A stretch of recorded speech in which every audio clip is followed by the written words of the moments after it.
Bonjour à tous, dans cette vidéo nous allons apprendre à multiplier deux nombres décimaux. Pour ceci nous allons chercher à poser l'opération 54 et 9 dixièmes fois 2 et 36 centièmes. Alors avant de poser cette opération, on va faire un petit peu de théorie pour essayer de bien comprendre ce qu'on fait. 54 et 9 dixièmes, c'est 54 unités et 9 dixièmes, ce que je peux réécrire 549 dixièmes.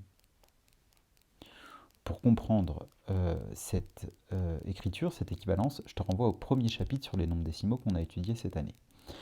De même, 2,36, je peux réécrire ça, 2 unités plus 3 dixièmes plus 6 centièmes, ou encore 236 centièmes.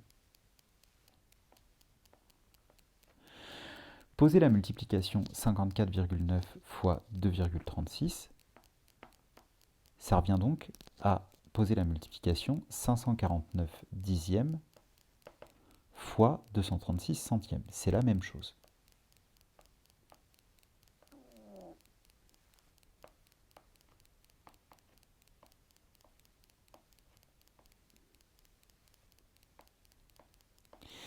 Mais ça, je peux le réécrire 549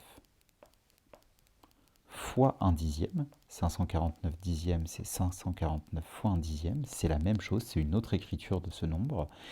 Et 236 centièmes, je peux le réécrire 236 fois 1 centième. Mais je te rappelle que 1 dixième, son écriture décimale, c'est 0,1. Et 1 centième, 0,01. Donc je peux réécrire 549 fois 0,1 fois 236 fois 0,01. Pour poser la multiplication, on va procéder à une astuce. En fait, comme là on a une suite de multiplications, on a le droit d'effectuer les calculs dans l'ordre que l'on veut. L'astuce, ça va donc être de multiplier 549 par 236 pour commencer, ça je sais faire puisqu'il s'agit de nombres entiers. Et ensuite, je vais multiplier le résultat par 1 dixième, puis par 1 centième. Si je pose ma multiplication, pour la poser, cette multiplication, je vais chercher à aligner les chiffres en partant de la droite. Contrairement à l'addition et la soustraction où je faisais en sorte d'aligner mes virgules, là j'en ai strictement rien à faire. Ce qui m'importe, c'est d'aligner mes chiffres comme s'il n'y avait pas de virgule.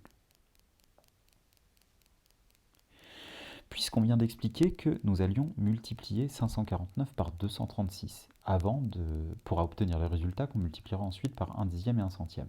Cette multiplication qu'on a là, on va la poser sans s'occuper des virgules. On fait comme si elle n'existait pas. On va donc faire 6 fois 9, ce qui donne 54. Je pose 4, je retiens 5. 6 fois 4, 24, plus 5, 29. Je pose 9, je retiens 2.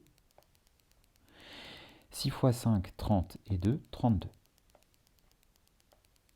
Je vais ensuite multiplier par 3. Je n'oublie pas de me décaler d'un rang vers la gauche et donc de compléter ma colonne avec un 0. 3 fois 9, 27. Je pose 7, je retiens 2.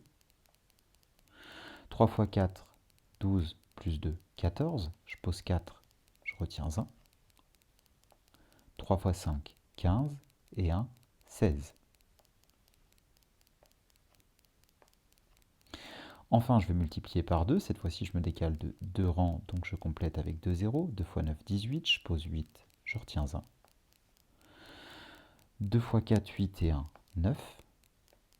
Et 2 fois 5, 10. J'additionne. 4 plus 0, ça fait 4. 9 plus 7, ça donne 16. Je pose 6, je retiens 1. 2 et 1, ça fait 3. 4 et 3, 7. 7 plus 8, ça me donne 15. Je pose 5, je retiens 1. 3 et 1, 4, 6 et 4, 10, 10 et 9, 19. Je pose 9, je retiens 1. 1 et 1, 2. Et enfin, 1. Alors, attention, j'obtiens 129 564. Mais 54 et 9 dixièmes fois 2 et 36 centièmes, ça ne me donne pas 129 564. Ça, c'est le résultat de 549 fois 236. Maintenant, je dois penser à multiplier ce résultat par 1 dixième, puis par 1 centième, pour obtenir le résultat correct de ma multiplication de départ. Là, je te renvoie aux précédentes vidéos que tu as pu visionner qui t'apprennent à multiplier par une fraction décimale. Multiplier par 1 dixième, ça revient à décaler tous les chiffres d'un rang vers la droite dans le tableau de numération. Autrement dit, ça revient à décaler la virgule d'un rang vers la gauche.